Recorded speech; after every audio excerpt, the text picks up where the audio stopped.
नमस्कार दोस्तों, दरभंगा रॉक्स में आपका स्वागत है। अब लगता है कि बन जाएगा ताजपुर बख्तियारपुर महासेतु, जो गंगा पर 2011 से बन रहा है लेकिन अब तक नहीं बना, और 2016 में बनना था, नहीं बना। 2020 में फिर टारगेट दिया गया, नहीं बना। अब 2023 में जाके इसकी सबसे बड़ी बाधा दूर की गई है और कैबिनेट से मंजूरी मिल गई है इसको दोबारा से इसके काम को शुरू कराने के लिए। धन की जो कमी आड़े आ रही थी, अब बिहार सरकार ने अपने स्तर से बैंकों से लोन लेकर के कंपनी के ज़रिए इसको जो है कराने का निर्णय ले लिया है और मंजूरी मिल गई है कैबिनेट से। तो अब ये बहुत जल्द अब ग्राउंड पर जो रुका हुआ काम है वो दिखाई देगा, खास करके जो पिलर के बाद का जो काम है वो दिखाई देगा। तो ये पथ निर्माण विभाग की तरफ से कहा गया है कि जो NH-31 है और NH-28 है, इसको जोड़ने वाला जो बख्तियारपुर ताजपुर के बीच में जो करीबन 5.5 किलोमीटर का जो पुल है वो, और करीबन 45 किलोमीटर का जो अप्रोच है, टोटल करीबन 50 किलोमीटर का, ये revival of terminated concession agreement के तहत करीबन 1000 करोड़ रुपए का जो है स्वीकृति दी गई है। 935 करोड़ रुपए की स्वीकृति दी गई है। ये स्वीकृति जो है वो बैंकों के द्वारा जो है लोन के दी जाएगी और ये लोन जो है वो कंपनी चुकाएगी इसके टोल के ज़रिए। और ये इसमें ये बताया गया है कि 31 मार्च 2020 को इसका टारगेट रखा गया था पूरा करने का, लेकिन 1603 करोड़ रुपए में 750 करोड़ रुपए खर्च हो चुके हैं।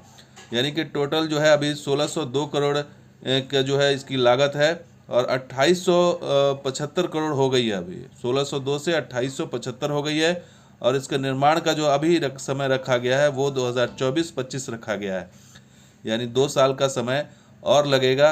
हालांकि इसमें 50% से ज़्यादा काम हो चुका है, खास करके जो पिलर का काम है वो कंप्लीट हो गया है, लेकिन जो पियर कैप और सेगमेंट चढ़ाने का काम है वो बाकी है। तो वही काम होना है और वो 1 से 2 साल के अंदर संभवतः हो जाएगा, अगर इसमें और कोई दिक्कतें नहीं आई तो। अब मैप के ज़रिए समझाते हैं कि ये पटना और रांची कैसे इसको आसान करेगा पूरे मिथिला को। ये अप्रोच 45 किलोमीटर का है और पुल करीबन 5.5 किलोमीटर का, टोटल मिला के करीब 50 किलोमीटर का ये पूरा सेक्शन होगा। ताजपुर से अथमगोला जो बख्तियारपुर के पास है, अथमगोला, वहाँ इसको कनेक्ट करेगा गंगा के पार। और ये यहाँ से कनेक्ट होने के बाद सीधे नवादा होते हुए रांची या फिर पटना जाना आसान हो जाएगा। वो कैसे, देखिए, दरभंगा, समस्तीपुर और ये बिहार शरीफ, नवादा, ये तो कनेक्ट करेगा ही, इसको सीधे डायरेक्ट कनेक्टिविटी होगी। साथ के साथ आप पटना भी जा सकते हैं अब आराम से।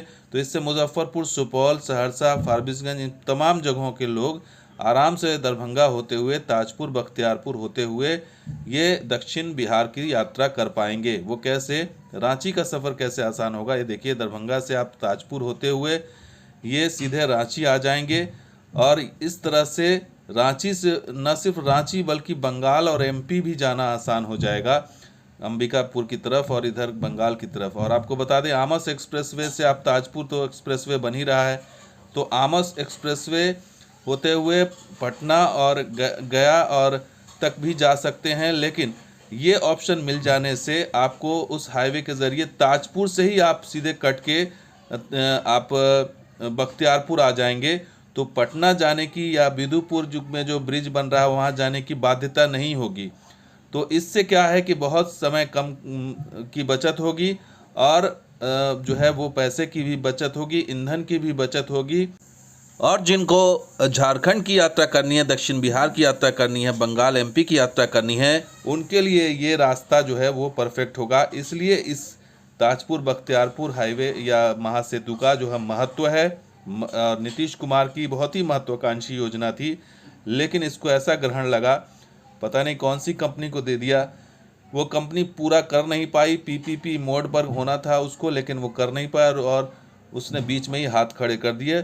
फिर अब बिहार सरकार ने उसको दोबारा उसको रिवाइवल का प्लान बनाया है और बिहार सरकार की कैबिनेट की मंजूरी मिल गई है, पैसा एक तरह से अप्रूवल हो गया है। तो अब जल्द ही उम्मीद है कि ग्राउंड पर काम देखने को मिल सकता है। तो दोस्तों, वीडियो कैसा लगा जरूर लाइक कीजिए, शेयर कीजिए, कमेंट कीजिए, सब्सक्राइब कीजिए। कुछ और वीडियो के साथ हाजिर होंगे। अब देखते रहिए दरभंगा रॉक्स। शुक्रिया, धन्यवाद। जय हिंद, जय बिहार, जय मिथिला।